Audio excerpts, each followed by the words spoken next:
Welcome to the deep dive. Great to be here. Today we're embarking on a journey really into the thought-provoking world of Osho. We're specifically looking at his ideas around, well, meditation and how to truly live in the present moment. Right, and our source for this exploration is his book, Osho 365 Meditations.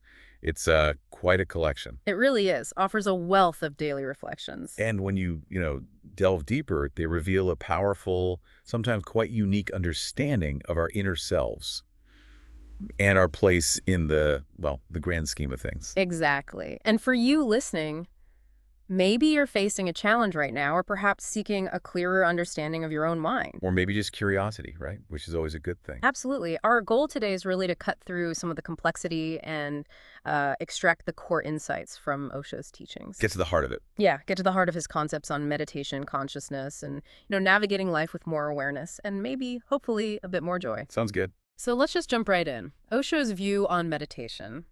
It seems quite different from what many of us might imagine. Like, what's the key distinction he makes right off the bat? Well, what's really striking is how Osho immediately separates his understanding of meditation from, the common practices. Okay. He states very clearly it's not chanting, it is not using a mantra or a rosary. He describes those more as hypnotic methods, Hypnotic methods, for what purpose? primarily aimed at relaxation, he suggests. And while he acknowledges relaxation can be beneficial, sure. Right, who doesn't need to relax? Exactly. But he emphasizes that true meditation, in his view, is about a much more profound shift within us, something deeper. Okay, so if it's not those techniques, chanting, mantras, Mhm. what is the essence of meditation according to Osho? What's the transformation he's actually talking about? For Osho, it really boils down to simply transforming your unconsciousness into consciousness. Unconsciousness into consciousness. Think of it like this. He suggests that typically only 1/10 of our mind is conscious and 9/10 is unconscious. That's a huge chunk in the dark. Wow, yeah. 9/10. So the fundamental aim of meditation then is to illuminate those dark corners, to expand that small area of conscious awareness until it, floods the entire house of our being with light. Floods the whole house. That's the real transformation he envisions. It's about bringing awareness to everything within you. That image, the light flooding the darkness, that's incredibly powerful. And it's not just about our individual experience then, is it? He seems to connect this personal awakening to something much larger. How does that work? He does indeed, yes. Well, if we connect this to the bigger picture, Osho suggests a really profound interconnectedness. Okay. He says that the moment you are eliminated, the whole of existence is eliminated. The whole of existence. Yeah. And conversely, if you are dark, then the whole of existence is dark. It all depends on you. So my inner state affects how I see everything. Precisely. The core insight here is that our inner state isn't just isolated. It directly shapes how we perceive and interact with the world around us. It's the lens. That's a fascinating perspective. How our inner work can actually ripple outwards. Okay, shifting slightly, another really strong theme that came through was the idea of constant gratitude, like even for the smallest things. Why does Osho place such emphasis on this? What's the fundamental shift in perspective he's advocating for there? Well, what's noteworthy is just the sheer breadth of the gratitude Osho encourages. It's not reserved for, life's major milestones. All right, not just the big wins. Not at all. It extends to the very basics. For small things, just for sheer breathing. Breathing. Just breathing. His reasoning is quite profound. We don't have any claim on existence, so whatever is given is a gift. No claim on existence. The core insight there is to move away from the sense of entitlement, and to recognize the inherent preciousness of every single moment, every breath. So it's about shifting from feeling like we deserve to exist to really appreciating the fact that we do. That's big. And he takes this idea of gratitude even further, doesn't he? Linking it very directly to our experience of suffering. He does. How does gratitude act as an antidote to misery, in his view? Well, he makes a very strong statement, actually. He says, misery is impossible with gratefulness. Impossible. Impossible. This is one of the most important secrets to learn. The complaining mind, he suggests, gets stuck in this loop of negativity, right? Always finding fault. Yeah, we all know that loop. But gratitude, on the other hand, it fundamentally alters our emotional state. It makes it incredibly difficult to simultaneously hold on to resentment and appreciation. Oh, okay. It's like trying to fill a cup that's already overflowing with something else. You just can't do both at the same time. That's a really compelling connection. That gratitude isn't just a nice sentiment, but maybe a fundamental key to unlocking a less miserable existence. Makes you wonder how often we overlook the simple things we could be grateful for. Now, another, perhaps surprising aspect of Osho's teachings was his emphasis on laughter. Yes, laughter. It's not just about occasional happiness, but seems almost like a recognition of the inherent nature of life itself. What's his core message about laughter? Well, what's fascinating is his assertion that life as it is should be reason enough to laugh. Just life itself. Yeah. He sees existence as inherently multifaceted, absurd in some ways. Yeah. Even ridiculous, he says. Absurd and ridiculous. Okay. But at the same time, profoundly beautiful and wonderful. Yeah. He even calls it a great cosmic joke. A cosmic joke. The key insight here seems to be lighten up, you know? Embrace the inherent paradoxes, the unexpected turns of life with a sense of humor. Don't take it all so deadly seriously. But he also points out that laughter doesn't always come naturally to us. He observes that it has become hard. It has. What are the obstacles we put in our own way? What prevents this natural expression of joy, according to him? Well, if we connect this to other themes in his work, it appears that our ingrained tendencies towards doubt, suspicion, and fear, these act as the real robbers. Robbers. Yeah, robbers that destroy your very possibility of celebration. The core insight is that these negative mental states, they create a barrier. They stop us from fully engaging with life. So they hinder our capacity for joy, connection. Exactly. And even deeper spiritual experiences. It's like we're so busy being wary, being guarded, that we completely miss the opportunity to simply enjoy the moment, to celebrate. It's as if we've built up these layers of seriousness and apprehension, and they just stifle our natural inclination towards laughter and lightheartedness. That seems to be his point. Speaking of apprehension, Osho makes a very subtle but really important distinction between being conscious and being cautious. What's the crucial difference he highlights there? It's a nuanced distinction, yeah, but a critical one. He states, consciousness is not rooted in fear. Caution is rooted in fear. Okay. One comes from fear, the other doesn't. Right. The key insight here is that while caution stems from a desire to avoid mistakes, maybe avoid harm, consciousness is a state of pure awareness. It's free from that underlying anxiety. So caution is about avoiding the negative. Largely, yes. He argues that being overly cautious, driven by this fear of going wrong, ultimately restricts our lives. It prevents us from exploring new possibilities, from living fully. How so? Well, he uses this analogy of a freight train stuck on a single track. You just keep going back and forth on the same line, afraid to jump onto a new one. Right, stuck in a rut because of fear. That really drives the point home. It does. So consciousness allows for exploration, for growth, while caution can keep us stuck in these repetitive patterns. This relates to how we engage with our own minds too, particularly our critical thinking, doesn't it? Absolutely. Osho talks about when a critical mind is useful and, well, when it becomes a hindrance, especially to our inner exploration. What's the key to using our critical faculties effectively, according to his teachings? Well, what's insightful here is that Osho doesn't entirely dismiss the critical mind. He's not saying never think critically. Okay. He acknowledges its absolute necessity in objective realms, Right. like scientific inquiry, for example. Makes sense. However, he firmly contends that it becomes an absolute barrier if you are trying to reach your own interiority, your own subjectivity. A barrier to inner exploration. Yes, the core insight is about knowing its appropriate domain. The critical mind is a valuable tool for external analysis, for the objective world. But it's often an obstacle when it comes to inner understanding, to subjective experience. That makes perfect sense. Questioning and analysis are vital for understanding the external world, but maybe a more open, receptive state is needed for inner work. Exactly. So it's about maintaining that flexibility, being able to engage critical thinking when needed, but also set it aside when exploring our inner landscape. Precisely. He emphasizes the need to be capable of using it objectively, and just as importantly, capable of putting it aside subjectively. So don't get stuck in one mode. Right. The danger arises when this critical mode becomes a constant, inflexible filter. It prevents us from trusting our intuition, or simply experiencing the richness of our inner world without constantly judging it. This idea of trusting, or maybe not trusting, it seems to connect with Osho's perspective on the ego, too, and its relationship to the present moment. He describes the ego in a way that might surprise some people. Yes, it's quite an unconventional view. What's his core understanding of the ego? What is it? for him? Well, Osho suggests that the ego is your history. It is not a reality. My history, not reality. Yeah.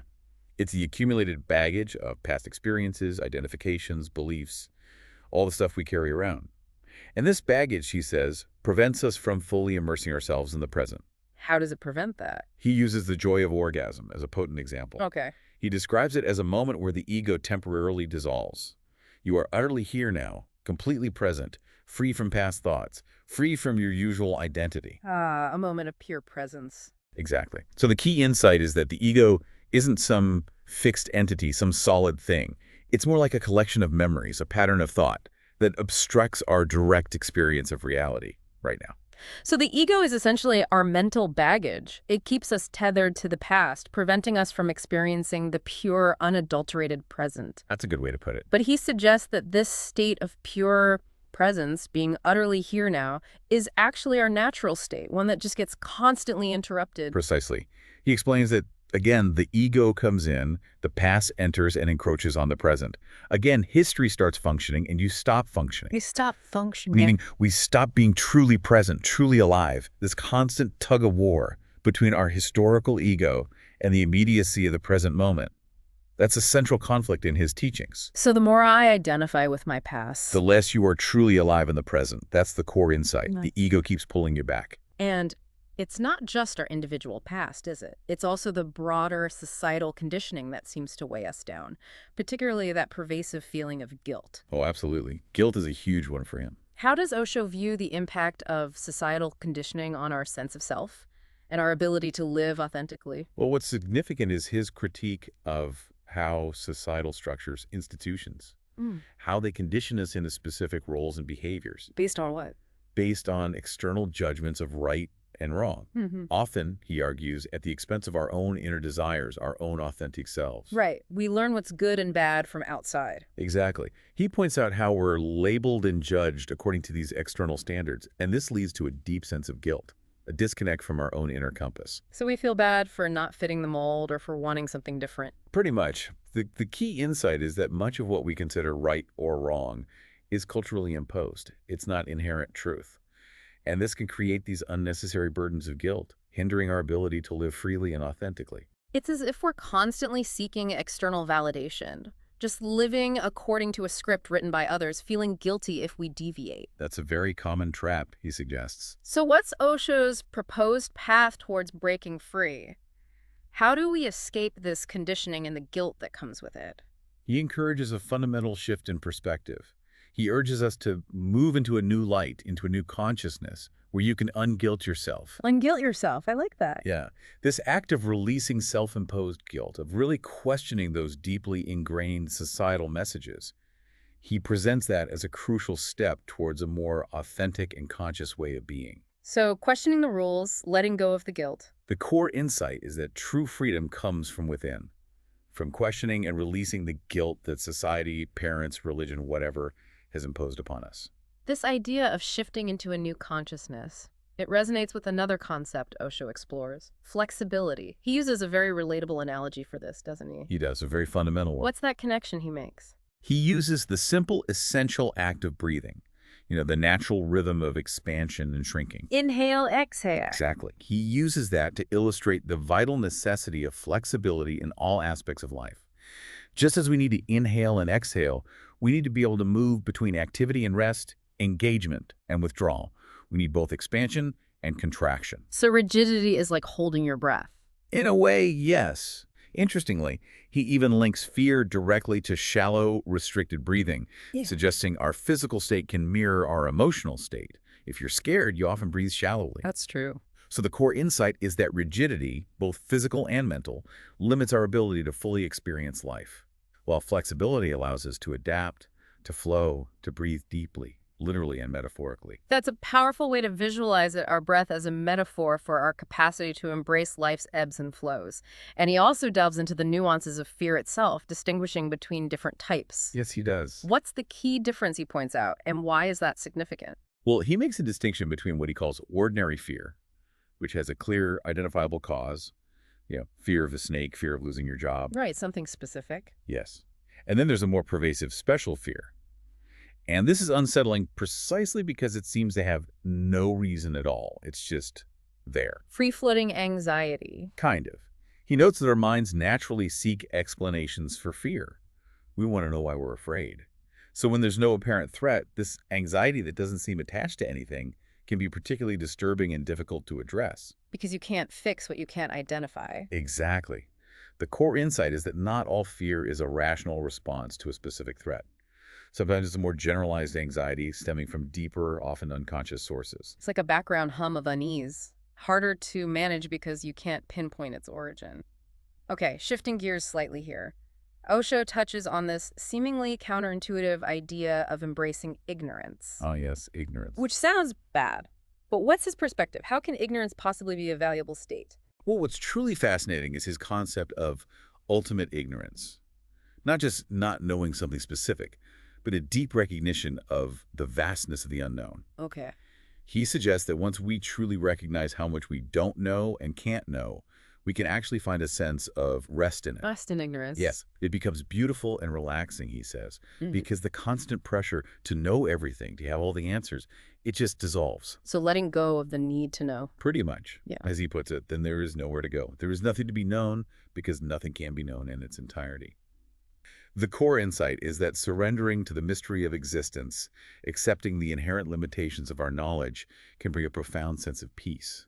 It takes the burden off. So it's about letting go of that relentless need to figure everything out and finding a sense of tranquility in the unknown. He even suggests resisting the mind's tendency to immediately label and categorize our feelings, instead choosing to remain ignorant as a form of meditation. Yeah. How does this ignorance become a path to deeper awareness? Well, by consciously choosing not to immediately analyze and judge our experiences, our feelings, we create a space A space for what? for a more direct, unfiltered awareness.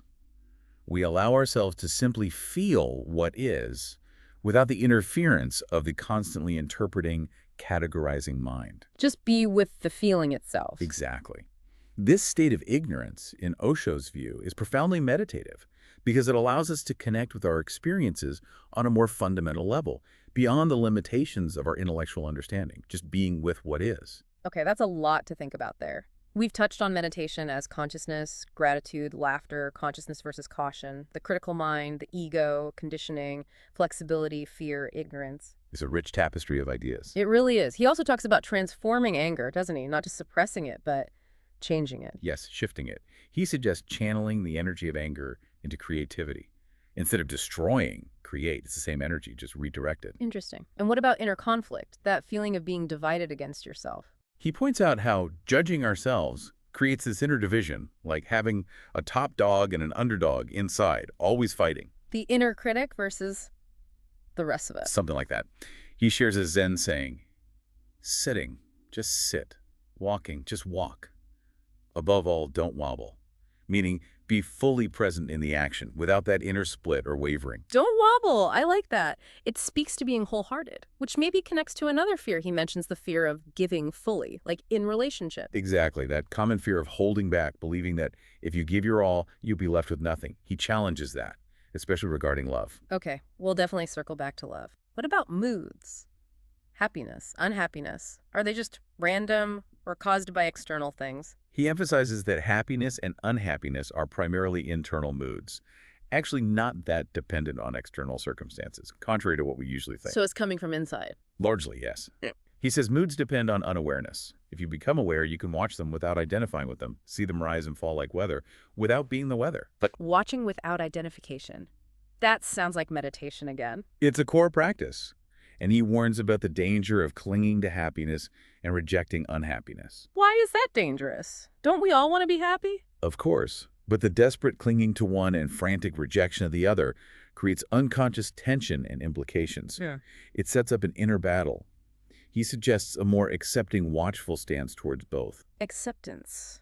That seems key. What about trust? Especially trusting others. It feels risky. He acknowledges the fear of deception, how it creates barriers and can poison life, but he encourages innocent and unconditional trust as the more fulfilling path, even with the risks, opening up rather than closing down in fear. That takes courage. He also talks about a kind of self-hypnosis related to feeling inadequate. Yes, the auto-hypnosis of inadequacy. How repeating negative self-talk, I'm not good enough, I can't do this, actually becomes a self-fulfilling prophecy. We convince ourselves of our limitations. So we hypnotize ourselves into feeling bad. In a sense, his suggestion, try functioning as if you have no problems, as if you are adequate. Shifting the inner narrative can actually shift reality. He sees the constant striving for adequacy as quite egoistic anyway, suggesting we should just accept our limitations sometimes. Accept limitations. That sounds like relief. Is there a core part of us that remains untouched by all this turmoil? He believes so. He introduces the idea of an untouched center, a point within us that remains calm and unaffected, even amidst chaos and disturbance. Finding that center is key. Like the eye of the storm. Exactly. And related to finding that peace, he talks about the simplicity of life. Which often doesn't feel simple at all. Right. He argues life is inherently simple, but we complicate it immensely with our minds, our theories, our philosophies. His advice, drop the philosophies sometimes and just experience life's intensity directly. Get out of our heads. What about denial? Does denying something make it go away? Quite the opposite, he suggests. Denying something often makes it more attractive, gives it energy. Think forbidden fruit. Ah, right. He even encourages allowing oneself to go astray sometimes, without condemnation, seeing potential value in it for learning and awareness. Worrying constantly about being centered actually prevents it. An unworried mind is needed. So, stop fighting, maybe. That leads to his idea of surrender. Stop the fight against existence, against what is, and surrender to the flow. But how does this fit with right and wrong? Don't we need those concepts? He warns against creating absolute rights and wrongs. This duality, he says, leads to the attraction of the opposite. It turns natural urges into sins simply because they're labeled wrong. Reality is more nuanced, more gray. So act based on feeling in the moment rather than rigid rules. More or less, yes. Act based on your own feeling of what is right in a relative world without waiting for absolute certainty which may never come. This ties into needs versus desires, too. What's the difference there? Needs, he says, are few and can be fulfilled. Food, shelter, basic things. Desires, however, are endless, manufactured by the mind. Desire is like a need gone crazy. A need gone crazy. That's memorable. It sounds like he encourages appreciating what is, rather than constantly chasing desires. Very much so. He emphasizes the sheer miracle of existence, the fact that we are alive at all. There's no inherent reason we should be here. So being alive is the miracle. Yes. And maturity, for him, involves accepting and rejoicing in this miracle, not taking it for granted. And what about love? We touched on giving. His principle for love is simple but profound. The more you give love, the more you have it. It's not a finite resource you deplete. Giving generates more, unconditionally. That counters the fear of giving fully. What about playing it safe in life? Seeking security. He condemns settling for mediocrity as a sin against life. Seeking a risk-free, totally secure life, he equates to asking for death because life is risk, change, insecurity. Wow, strong words. Sin against life. He encourages embracing risk and adventure and recognizing that while our minds experience highs and lows, ups and downs, Yep, we're all our true self, the witness, is beyond these polarities. It just observes them. The witness again. It seems central. Given all this, is there an urgency to learn these things? Absolutely. He stresses the shortness of life, the need to avoid postponing learning, transformation. Don't wait. And how should we approach learning? Through philosophy, theology. Interestingly, he suggests believing more in poetry than philosophy or theology. Poetry. What does he mean by that? He defines poetry broadly as the essence of love expressed in various forms: art, music, nature, compassion. Those who live love are the true poets, he says. Life is this inexhaustible treasure known through the heart of a poet, not just the analytical mind. Through the heart. That contrasts with self-improvement, right? Which feels very mind-driven. Totally. He actually declares self-improvement as the way to hell. Whoa, why? Because it's based on ideals, on striving to be something you're not. Ideals, he says, are the basis of madness, of neurosis. Look at animals, they have no ideals, and they aren't neurotic, they just are. So stop trying to improve myself. More like, stop torturing yourself with ideals of perfection. Accept yourself first. This connects to recognizing the temporary nature of things, too. Like what things? The body, the mind, money, power, prestige. All temporary. He encourages finding your real home within, the part that doesn't change. The untouched center, the witness. Exactly. And if all this sounds confusing, He even advises enjoying the confusion Enjoy confusion. by dropping fixed ideas. Yeah. If you don't cling to certainty, confusion can be an open space, a sign that old patterns are dissolving. And true religion, for him, isn't rituals or beliefs. What is it then? It's the science of love. That's the core. The science of love. What about foundational relationships, like with parents? Forgiveness there can be hard. Extremely hard, he acknowledges, because they're so fundamental to our existence. But he connects gratitude toward parents, forgiving them, to self-love and accepting our own being. It's deeply intertwined. It all seems to circle back to acceptance and presence. Does life need a goal? He argues life is never confined to a single goal. It flows in all directions. Trying to force it towards one point creates frustration. He emphasizes the intrinsic value of each moment, the journey itself, not just the destination. The journey, not the destination. And relationships, are they just facts or something else? He sees life and relationships as partly a form of imagination. We co-create them. Imagination. Yes, and he encourages consciously using imagination to enrich relationships, to make them more beautiful, more playful. Playful. What about when things get tough? Storms in life. He uses the metaphor of weather, wind, rain, sun, storms. They're all part of life's beauty and necessary for growth. His advice: dance during the challenges. Growth comes from responding to them. Even suffering, seen rightly, can be a grace, a teacher. Dance in the storm. That's a powerful image. Why are deep relationships sometimes scary then? He suggests our inner fragmentedness, that lack of wholeness we talked about, creates fear of deeper connection. We're afraid of revealing our incomplete, messy selves. Fear of being seen as we are. Right. Which ties back to his idea about the value of going astray sometimes. Oh, so? He reiterates that going astray, even sinning in the conventional sense, can be a path to gaining awareness. By understanding darkness, you can eventually become a saint, fully aware and integrated. It's not about avoiding mistakes, but learning from them. Learning from everything. What about love when it feels too smooth? Is that bad? It's a paradox he addresses. Lovers sometimes panic when things are going well, mistaking the lack of drama for love disappearing. Fear of boredom. Maybe. He explains that settled, deep love is often smooth, quiet. He encourages helping each other maintain silence and trust, avoiding that panic when the initial excitement calms down. Trust the smoothness. This all points towards breaking free from conditioning, doesn't it? Absolutely. Yeah. He uses the analogy of a bird emerging from an eggshell. We need to break free from layers of conditioning: nationality, religion, gender roles, all the boxes society puts us in. Crack the shell, but life outside the shell feels insecure. And that's his point. He presents the idea that life's inherent insecurity is the very source of its freedom. Insecurity equals freedom. How? Because security, total predictability, means lack of freedom. It's a robot-like existence. The beauty, the potential, lies in the unknown, the insecurity of each unfolding moment. His advice is to accept insecurity, embrace it, rather than constantly seeking consolations or false guarantees. Embrace the unknown. What about the ultimate unknown? Death. He views death simply as a great rest when the body is spent, tired. Nothing to fear, nothing to cling to life or death for, just acceptance of what is. Acceptance again, and navigating life. Should we rely on reason or feelings? The head or the heart? He acknowledges the heart has its own logic, often meaningless to reason. He advocates for balancing both, but initially perhaps leaning more towards the heart, trusting that inner feeling. Leaning towards the heart. And being authentic. Is that a state you achieve? He defines authenticity not as a static quality like I am authentic, but as a continuous process. Being true, moment to moment. It's a verb, not a noun. Always being true.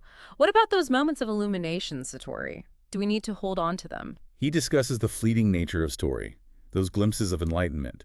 His advice is, don't worry about not holding on to them. You can't grasp them. Instead, try to recreate the field, the inner situation or attitude in which such glimpses occur. They'll come again when the conditions are right. Create the field. Interesting. What about just feeling okay? Is okay good enough? He warns against settling for just okayness. He says it leads to a life without celebration, love, or real energy. Almost lukewarm. Lukewarm. He even suggests that misery, ironically, has more life energy than mere okayness. But if you're choosing, why not choose happiness, bliss, over just being okay? Aim higher. Aim for bliss, not just okay. How? By living with an open heart, welcoming all experiences, the good, the bad, the okay. Full openness. And accepting that life is a continuous journey? Yes. He presents the idea that life has no final destination. The horizon of goals constantly recedes as you approach it. We are always on the way. Understanding this dissolves tension, the need to arrive. Always on the way. Does that mean we should sometimes reassess our path? Definitely. He encourages re-examining your path, being willing to start again, bring in new things, even crazy things, to keep it alive and flowing. Keep it fresh. How do we cultivate love then? Is it something we do? Less about doing, more about undoing. He suggests loving isn't about performing loving acts, but about removing the blocks to love the unloving acts, unloving words, unloving gestures. Removing the unloving. Because love, he says, is inherent in the heart already. We just need to clear the way for it. And it's not instant. Not instant coffee love. Exactly. He says love is a delicate, fragile art. It happens indirectly, often when you're unaware doing something else. It can't be forced or manufactured on demand like modern life wants everything to be. So patience is needed. And maybe less focus on doing overall. That's a huge theme. He suggests that all our doing is ultimately to help us realize the futility of frantic doing and to arrive at a state of simply being. Just being.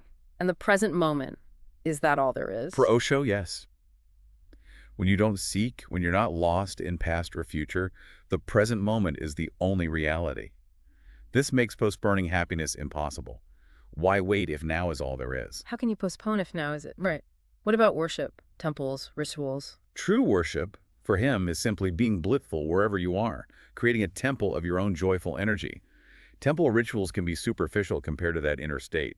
Bliss is worship. Back to right and wrong if it's relative. How do we act? He challenges the absolute categories. Right and wrong depend on your standpoint, the situation. Reality is more gray. His advice, act based on your own feeling of what is right in this relative world.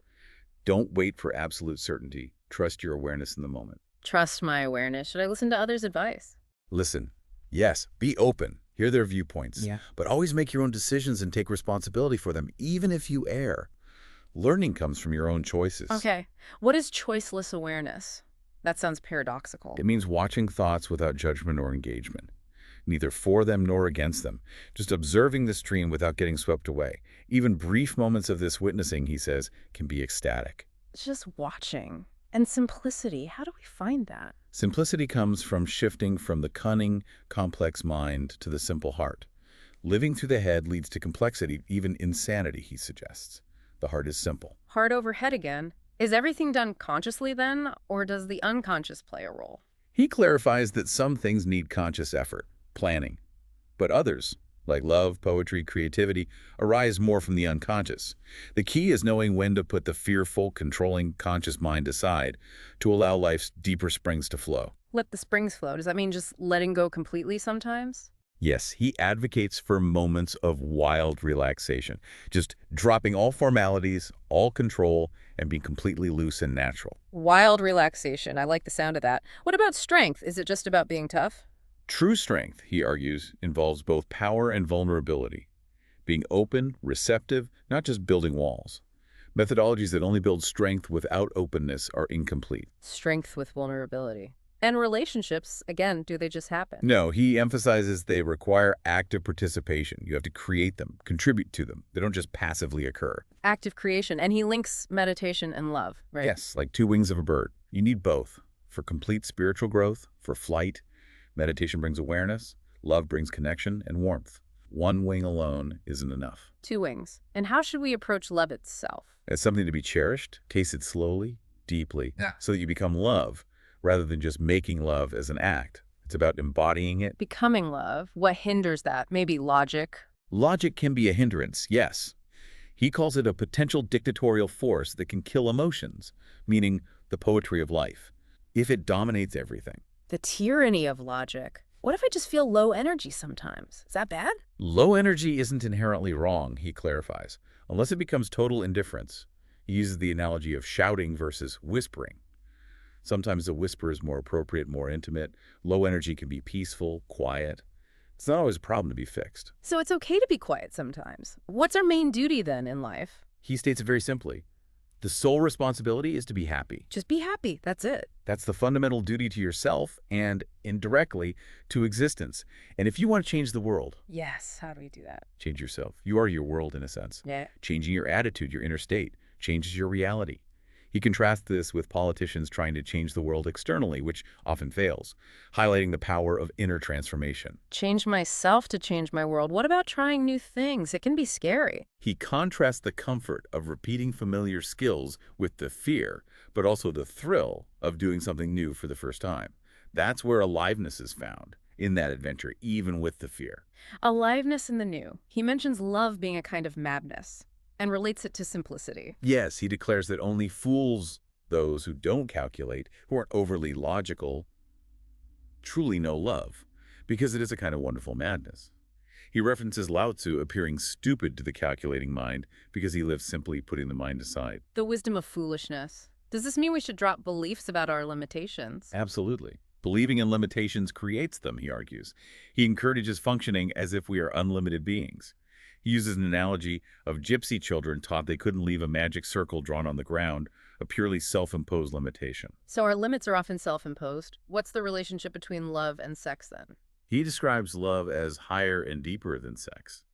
He encourages creating pure, loving spaces where sex isn't the primary focus, suggesting this can facilitate spiritual flight beyond the biological pull. Love beyond sex? In all this change and flow, is there anything constant? Yes. The meditator's task, he says, is to find the unchanging thread, call it eternal God, cosmic law, the witness behind the constant flux of the world, the flowers that bloom and fade. Don't just be enchanted by the superficial flowers. Seek the underlying thread. Seek the thread. Is that wisdom? How is wisdom different from knowledge? He makes a clear distinction. Being informed, knowledge, isn't the same as being wise. Wisdom involves the quality of seeing, of being. It can exist without much information. He notes the paradox of our modern world, increased knowledge, but perhaps lost wisdom. More information, less wisdom. How do we become fearless then? Is it about being brave? He challenges the egoistical ideal of being brave, stating that everyone experiences fear. True fearlessness, he suggests, comes from accepting fears, not repressing them or pretending they aren't there. Acceptance allows the heart to relax and trust in love, which dissolves fear naturally. Accept fear to overcome it. And the ultimate antidote to fear, joy. He declares that fear arises from not enjoying life. Joy is the cure. Find joy. Where? In small, everyday things, simple pleasures, and actively cultivate enthusiasm. He uses the analogy of lighting a candle to dispel darkness. You don't fight darkness, you bring light. Approach each morning deciding to live with delight, making every moment sacred. Decide to live with delight. What about the space between pleasure and pain? Is there anything there? Yes, a crucial space. He introduces the neutral state between pleasure and pain as a space of silence, tranquility. This, he suggests, is the only state for permanent dwelling, unlike the temporary peaks of pleasure or valleys of pain. But it's not a dull mental peace from avoiding things. It's a deeper peace arising from the source of being. The neutral, silent space. When a spiritual figure is alive, what's the real source of transformation? The teachings. He emphasizes that when a figure like Buddha or Christ is alive, it's their essence, their presence, their being that transforms people who connect with them, not just adopting superficial labels or doctrines, which can become empty husks later. The living presence. What about negativity? Is it ever okay? He bluntly states that negativity is simply a sign of being unwell, spiritually or psychologically. A sign of being unwell. Okay, if I want to deal with my ego, should I attack it? His advice is total self-acceptance first. The ego is a less significant problem that can be addressed later, gently. Total acceptance, he says, even includes acceptance of the ego for now. Don't start a war inside. Except first. What if I feel lost in the world like everyone else is asleep? He uses a metaphor of a child awake on a train while everyone else sleeps, feeling lost in a loveless, unaware world. His encouragement: search for someone else who is awake, spiritually aware, to find connection and direction. Find the awake ones. When truth is known directly, what happens? It creates an immediate and profound transformation, he says. Yeah. A sudden mutation. It's not gradual intellectual understanding, but a direct seeing that changes everything instantly. Sudden mutation. If I feel fear, should I run from it? No. He advises against escaping fear. Instead, use it as a hint, a guide. Explore into the fear, see what it's pointing to deeper within yourself. There can be unexpected beauty found by going into it, not away from it. Go into the fear. What about realizing our sense of self might be false? He introduces the idea that we often carry a counterfeit self, a personality that isn't our true nature. This realization can lead to compassion, though he distinguishes sympathy, which is easier, from true compassion, which is rarer, arising from deeper understanding. The counterfeit self. Is anything real then? Awareness is real. He says that in unawareness, everything is unreal like a dream. But in awakened awareness, everything encounters becomes real through that awareness. If awareness makes things real, how can I deal with anxiety? He suggests anxiety belongs to the personality, the counterfeit self. You can overcome it by creating distance, by becoming a witness to it, rather than identifying with it. See it as something happening to you, not as you. Witness the anxiety. Does acceptance just happen then? Or do I force it? True acceptance, he says, is an outgrowth of awareness. It happens naturally as awareness grows. So the advice is simply watch negative tendencies first, without immediately trying to accept or repress them. Just watch. Acceptance will flower from that watching. Watch first, acceptance follows. Is there a benefit to being less? Having less ego? He presents a paradox. The more you identify with ego, desires, being someone, the less true happiness you experience. As you become less in ego terms, happiness increases until only happiness remains and the ego dissolves completely. Be less to be more happy. Where do I find truth? Outside myself. No, he emphasizes truth is within, not outside. So external choices between truth and illusion are kind of irrelevant. Yeah. The task is to become more conscious, more alert inside, so your own inner light illuminates your path. The light is within. Why is self-love so hard for many? Because we're often taught, conditioned to believe we are sinners, flawed, inadequate. This makes self-love difficult. Yeah. But he expresses optimism. Realizing you lack self-love is the beginning of breaking free from that conditioning. Recognizing the lack is the first step. Are the boundaries we feel real? He describes our essential being as tremendous freedom without real boundaries. Love, he says, makes us healthy precisely because it dissolves these categories, these boxes, and accepts us as we are unconditionally. He suggests society itself is often ill, and individuals need love more than therapy. Love dissolves boundaries. Is contentment achievable before enlightenment? He states that only in Buddhahood, full enlightenment is their true, permanent contentment. Other forms of contentment we feel are often mind-created illusions, ways to cope with underlying discontent. Illusions of contentment.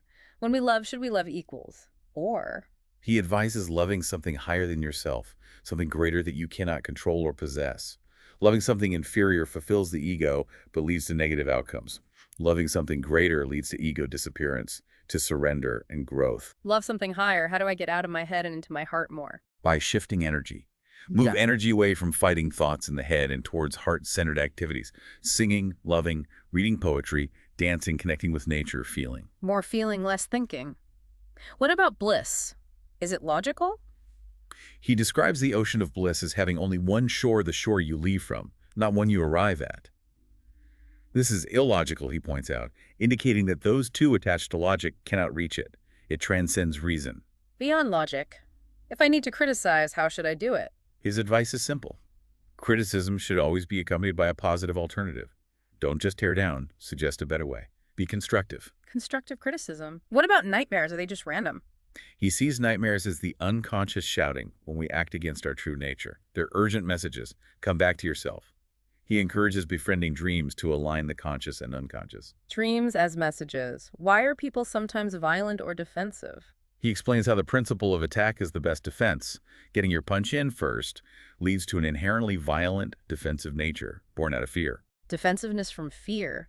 How can we cultivate worship or wonder? By becoming like a child again. The child's natural wonder and surprise at everything, taking nothing for granted, is an attitude of worship. When we start taking things for granted, wonder and worship disappear. Childlike wonder. Why are we sometimes disappointed when we get what we desire? Because our fantasies about the desired outcome are often much grander than the reality. When it finally happens, it falls short of the fantasy, leading to frustration. Fantasy versus reality. We talked about surrender. Why is it scary but desirable? There's a deep desire for surrender, for letting go, but also fear. The fear is the ego's fear of dissolving. He explains that surrendering the bogus ego allows the real self to emerge. It's moving from fighting life to enjoying it. Surrender the bogus ego. Is love tameable? No. He describes love as inherently wild, undomesticated. Attempts to control, manage, or possess it destroy its very essence. Wild love. Should love come first or awareness? He argues that awareness should come first. Love alone can be blind or possessive. Awareness provides the foundation, and then love follows naturally, like a shadow. Awareness first. How can playing different roles make me more free, not less? By becoming capable of playing different roles consciously, father, friend, worker, lover, you realize you are not fixed in any one role. Your essence is free, has no fixed personality. Playing roles lightly frees you from identifying with any single one. Freedom through playing roles. So life is like a game. Yes, he encourages playing your role fully but lightly, without excessive worry about success or failure. Knowing it's all a game, a play, is the key to freedom and discovering your original face, your true nature beyond the roles. Play lightly. Where's the real joy in creating something? In the process itself, he uses the example of an artist feeling lost and empty after finishing a masterpiece. The joy, the ecstasy was in the act of creation, not just the finished result. Joy in the doing. What happens when we transcend our ordinary humanity? That transcendence, he states, opens the greatest possibility of bliss and truth, moving beyond the purely human limitations. What if that transcendence gets blocked? That's where human pathology, psychological disease, arises, he suggests. The energy meant for transcendence turns destructive and neurotic if it's blocked.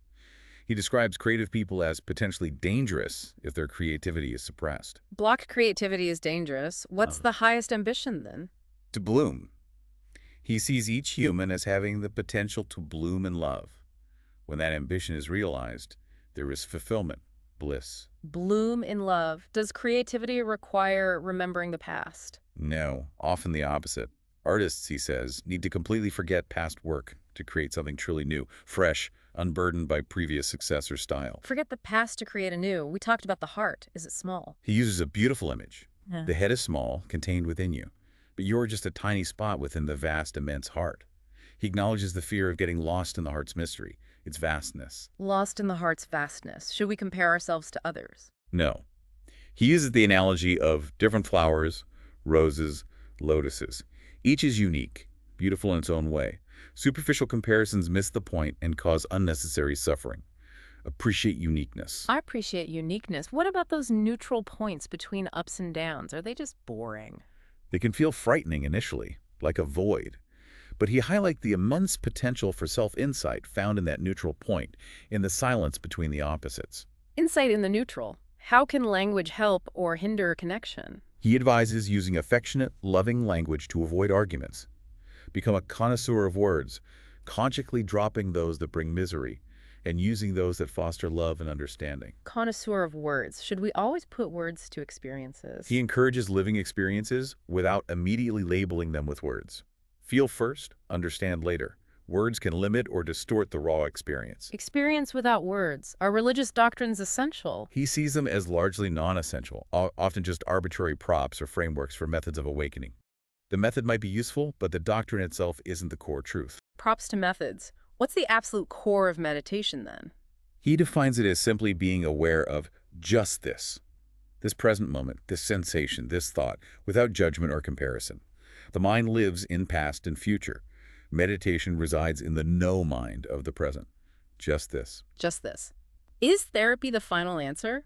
He sees therapy as a valuable but limited tool.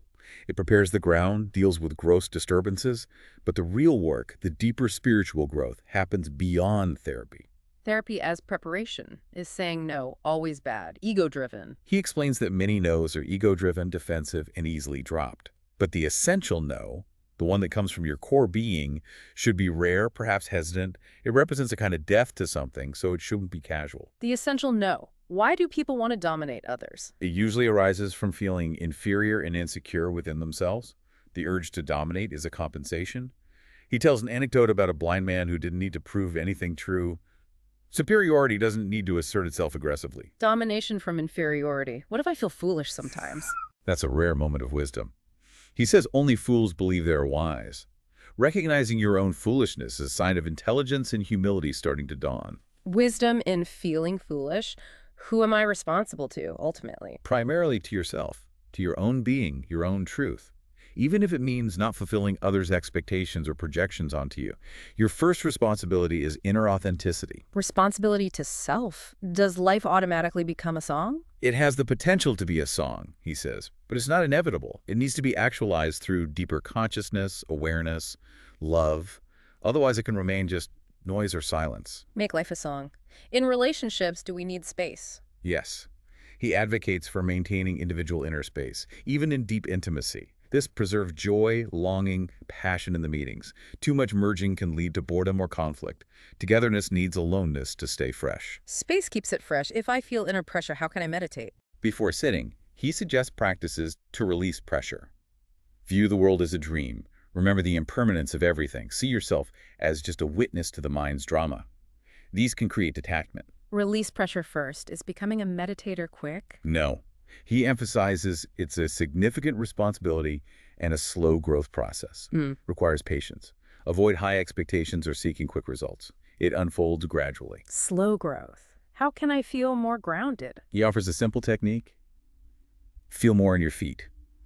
Bring awareness down from the head to the feet. This helps claim and unify the whole body, making you feel more rooted. Feel the feet. Do I always have to do what I like doing? For growth, often not. He explains that growth frequently involves doing things contrary to the preferences of the old mind, the habitual self. Going against old likings can break patterns. Go against the old mind. How does gratitude relate to getting what you want? He connects the absence of fixed desires, desirelessness, to the ability to feel grateful for whatever comes. And this gratitude, in turn, creates an openness that allows more positive things to happen. It's a positive cycle. Gratitude brings more. How should I listen to others? Or to sounds? Listen alertly, silently, receptively, without pre-drawn conclusions or constant inner commentary. He highlights the possibility of experiencing deep silence through sound, if you listen totally. Silence through sound. Yeah. Should I just observe life? He encourages becoming a participant, not just an observer or consumer. Engage actively with life, contribute your energy, your creativity. Participate. Can work be a problem? Yes, if it becomes an addiction, a drug used to avoid oneself, to escape inner emptiness or turmoil, work should be part of life, not an escape from it. Work as escape. Is it better to be active or inactive? The ideal is freedom in both. Being equally capable of action and inaction, moving between them effortlessly, consciously as the situation requires, not stuck in either mode. Freedom in doing and non-doing. Does an enlightened person have a fixed character? No. He describes the enlightened person as essentially amoral, beyond conventional morality, with a liquid, fluid character. Their response is based purely on consciousness in the situation, not fixed attitudes or rules. Consciousness is their only true character. Liquid character. What is real longing?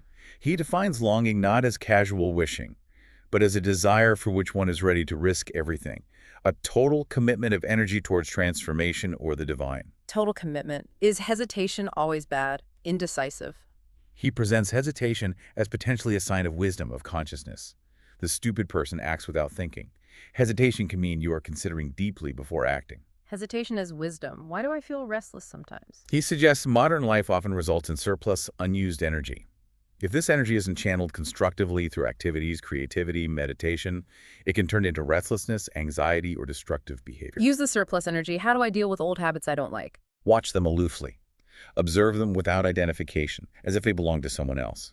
This detachment weakens their hold over you. Don't fight them directly, just watch. Watch habits aloofly. Is depth in one area related to others, like sex? Yes, he emphasizes the importance of going deeply into fundamental experiences like sex. The capacity for depth in one area tends to extend to all areas of life. Superficiality in one area often means superficiality elsewhere. Depth matters. Depth matters. Should I focus on facts or imagination? He highlights the power of imagination over factual reality in shaping our experience. He encourages dreaminess, poetry, childlike ecstasy. Don't let dry facts kill the magic. Imagination over fact. Are difficulties bad luck? He reframes difficulties as blessings, essential challenges. They provoke effort, push us to grow, strengthen us. Smooth, easy lives often lead to weakness or stagnation. Difficulties as blessings. If I feel ecstatic, should I keep it to myself? He advises sharing feelings of ecstasy, joy. Holding on to them can subtly build up the ego. Look how spiritual I am. Sharing keeps the energy flowing and humble. Share the ecstasy. Does anything ever repeat? Existence itself, he says, is constantly new, every moment unique. Repetition is an illusion created by the mind, by our lack of awareness. If you are truly present, everything is fresh. Always new. What's the secret to letting things happen? He introduces the spiritual principle of allowing, letting things happen through you rather than forcing them. This requires deep understanding, trust, and awareness. It's not passive laziness, but active non-doing. The secret of allowing. Should I get excited about spiritual experiences? He advises caution. Be wary of getting attached to superficial spiritual experiences, lights, visions, etc., especially those that feed the ego. Seek the deeper experience of emptiness, nothingness, the witness, rather than phenomena. Seek nothingness. What happens when I go deeper inside? Is it always pleasant? He describes a cleansing process. As you go deeper in meditation or self-exploration, layers unfold. First might it be surface anger, then deeper sadness or pain, layers of conditioning. Passing through these can feel like a death, but leads to a new birth, a cleaner inner space. Cleansing layers. What if I realize my past love wasn't real love? Is that bad? He calls such disillusionment a meaningful insight. Realizing that what you previously called love was perhaps need, attachment, or projection is a profound step towards understanding what true love might be. Disillusionment as insight. Is my core self changing all the time? The forms change constantly, body, thoughts, feelings. But he reminds us of the unchanging eternal essence behind the forms. The witness remains the same. The unchanging witness. Can someone be successful outwardly but stagnant inside? Absolutely. Worldly recognition, success, doesn't equate to inner fulfillment. Someone can achieve much externally but feel stagnant, disconnected from the flow of life, inwardly dead. Inner stagnancy. Is greed okay on the spiritual path? He warns specifically against greed on the inward path. Wanting too much too soon, enlightenment now, can be overwhelming, blinding, and counterproductive. Patience and non-grasping are needed. Inner greed is dangerous. Should I just retreat from the world completely? He advises a gradual process, a rhythm, like a flower opening slowly, a balance of engagement with the world and detachment from it, going in and out, integrating inner peace with outer life. Rhythm of in and out. How does true love help us? True love, he says, acts as an unconditioning. It accepts you as you are without demanding you fit ideals. This acceptance helps you drop conditioning, shed false layers, and return to a more natural, childlike state. Love as unconditioning. Does knowing more make life better? Not necessarily. He states that knowledge tends to destroy wonder, and wonder is essential for experiencing life fully, remaining exhilarated, connected to the mystery. Too much knowledge can kill the magic. Knowledge kills wonder. Is socializing always good? He critiques much of social interaction as superficial chatter, gossip, often harmful, poisonous. He suggests that as alertness increases, the need for such superficial socializing naturally drops away. Less superficial socializing. What's the ultimate goal of meditation techniques? He explains that various active meditations, chanting, etc., are ultimately preparations. Preparations for the final state. Simply sitting, doing nothing, wanting nothing. Wu-wei, effortless being. Preparation for doing nothing. How does a spiritual guide help? He uses the metaphor of a river flowing to the ocean, life's journey to the source. The river might get distracted by beautiful valleys or forests, worldly attachments. The master, the guide, helps the river avoid getting entangled, stay focused on reaching the ocean. Guide helps avoid entanglement. When is the best time to meditate? He advises using moments of joy and love as opportune times. When you're already happy, loving, the inner door is naturally more open. It's easier to slip into meditation then, rather than trying only when you feel bad. Meditate when happy. Are inner and outer separate? Fundamentally, no. He introduces the Upanishadic concept, Tattvamasi Swetakidu, that art thou, meaning the inner essence and the outer reality are ultimately one. This understanding transcends divisions and contradictions. That art thou. Is it okay to wear social masks? He suggests wearing social masks consciously is acceptable, even necessary sometimes, as a formality, a lubricant for interaction. The problem isn't the mask itself, but wearing it unconsciously, automatically, believing it is you. Conscious masks are okay. Does life have inherent meaning? The meaning, he emphasizes, isn't inherent in life itself, but depends on your capacity for surprise, wonder, love. You bring the meaning to life through your consciousness. I bring the meaning. Where does the mind operate? Where does meditation operate? The mind, he defines, operates within the known, the familiar, the past. Meditation involves stepping into the unknown, the unfamiliar, the present. Mind in the known, meditation in the unknown. How do I deal with my past conditioning? He advises killing the hangover of the past, letting go of conditioning from parents, society, education to live authentically now, beheading the past, in a sense. Kill the hangover. Where does the real help come from in spiritual traditions? From the awakened being, the founder, Buddha, Christ, their life force, their understanding. Not primarily from the specific doctrines or techniques they used, which can become dead rituals without the living presence or understanding. Help comes from the being. Can I ignore my body's rhythms? He uses the example of birds kept in artificial light, losing their natural cycles. The body has innate rhythms that cannot be easily changed or ignored without potential consequences, like neurosis or illness. Respect the body's wisdom. Respect body rhythms. How do I find peace after expressing strong emotions? By expressing all emotions authentically, anger, sadness, joy, without suppression or guilt. When everything is expressed genuinely, a deep sense of peace and settledness naturally follows. Authentic expression brings peace. Does belief in reincarnation help? He highlights the relaxed attitude towards life that the Eastern concept of reincarnation can provide.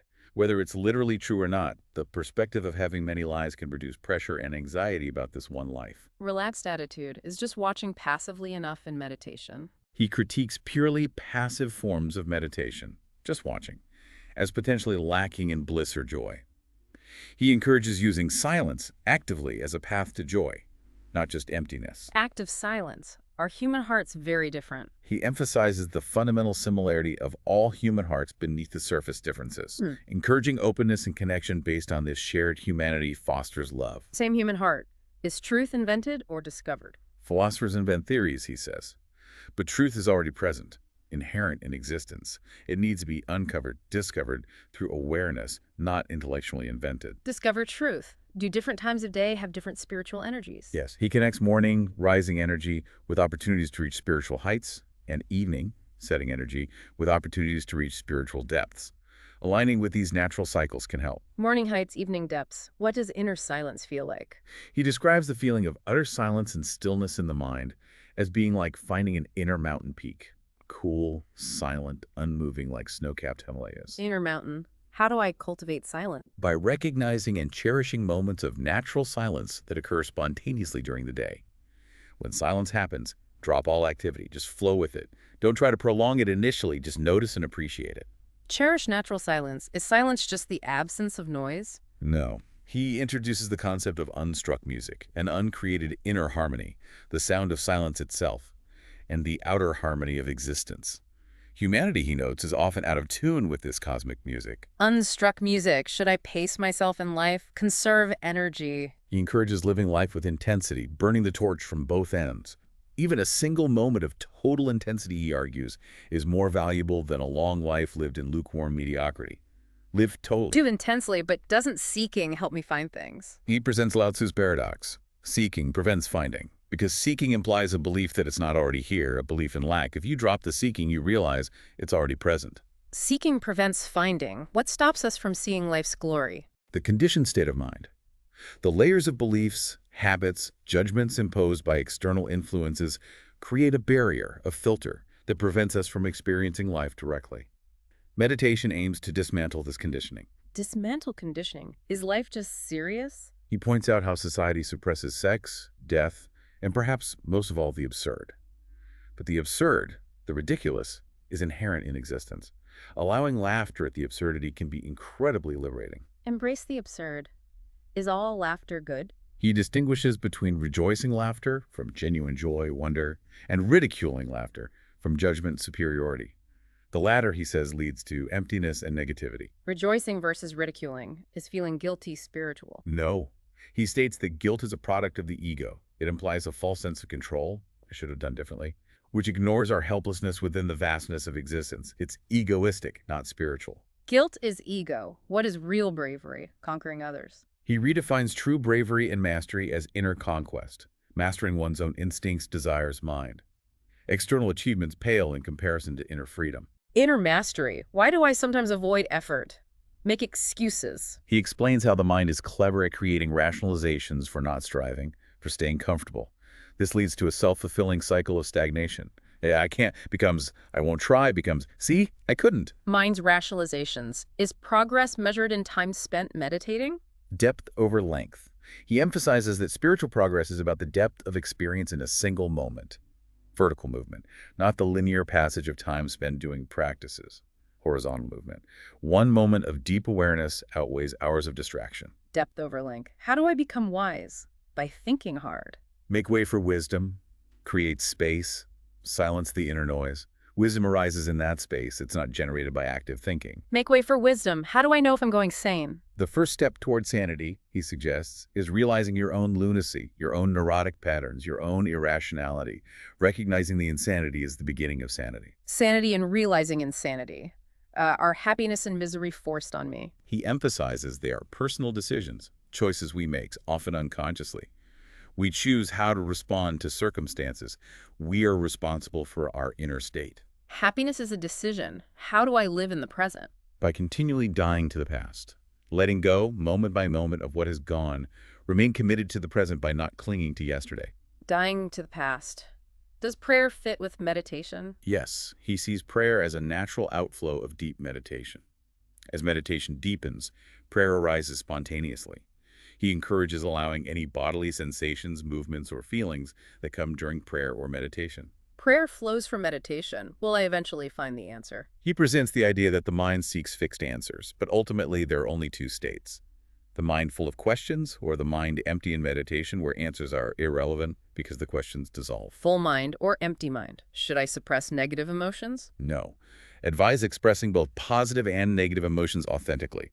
Suppressing the negative creates imbalance, guilt, and poisons the system. Authentic expression cleanses. Express authentically. Is spiritual life disciplined or spontaneous? He defines true spiritual life not as rigid discipline imposed from outside, but as arising from inner spontaneity, freshness, moment-to-moment awareness, unburdened by the past. Spontaneity. Can desire be transformative? Yes, he describes a type of desire that becomes so intense, so total, like a fire, that it consumes the self, the ego, completely leading to transformation. Desire burning the self. Where does deep anger come from? He suggests superficial anger often masks a deeper, unaddressed anger that is part of our being, perhaps from birth or early conditioning.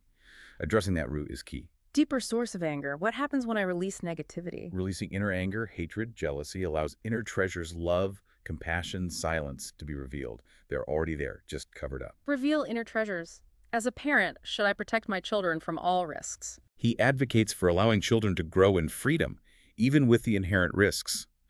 Overprotection, he argues, hinders their development, prevents them from learning resilience, and ultimately breeds resentment rather than gratitude. Freedom and risk for children? Is being alone just lonely? He speaks of the beauty and depth found in aloneness, solitude. Profound insights and connection to truth often arise there, sometimes deeper than in relationships, because even love involves the presence and potential distraction of another. Beauty of aloneness. What does deep solitude feel like? He describes the experience of sinking deeply into oneself. Initially, perhaps a feeling of death, sadness, emptiness, but going through that leads to a silent stillness, an unmoving movement within, where paradoxes dissolve. Unmoving movement. Is there a meditation technique for solitude? He suggests simply facing a wall. Just sit, face the wall, remain open, joyful, allowing thoughts to come and go without engagement. No object, just pure awareness. Face the wall. Are drug-induced spiritual experiences valid? He advises against using drugs for spiritual glimpses. While they might offer temporary experiences, they bypass the necessary growth, integration, and grounding that comes from genuine effort, struggle, and the long journey. Earned insights are different. Earned insights. Is the highest state just having experiences? No. He explains that the ultimate spiritual dimension is beyond having experiences of something. It's about being pure, limitless consciousness itself. Not experiencing light, but being light. Being consciousness. Can commitment in relationships be forced? No. Commitment cannot be forced or demanded. It arises naturally when a person feels completely happy, fulfilled, and free within the relationship. Happiness creates commitment, not the other way around. Happiness creates commitment. Is life just conflict? Survival of the fittest? He challenges the purely Darwinian view. While conflict exists, he highlights the deep cooperation underlying all of nature. Life is based more on interdependence and harmony than just struggle. Cooperation underlies conflict. Does having a regular meditation spot help? Yes, highly recommended. Having a specific corner and time for regular meditation helps condition the body and mind. They learn to associate that place and time with stillness, making it easier to enter the state. Dedicated space and time? Can analysis reveal the essence of things? He uses the metaphor of dissecting a flower. Analysis yields knowledge of the parts, the dead form, but destroys the living beauty, the essence. You know about the flower, but you miss the flower itself. Some things must be known through feeling, intuition, participation. Knowing beyond dissection, should I worry if profound experiences aren't happening yet? No. Trust the unfolding process. Remain open, available. Understand that significant experiences often come when least expected. The best may be yet to come. Trust the unfolding. Is life inherently good or bad? He explains life as inherently neutral. A blank canvas becomes beautiful or ugly based on the energy, creativity, love, or negativity we bring to it. Life is neutral, so we create our own reality. Yes.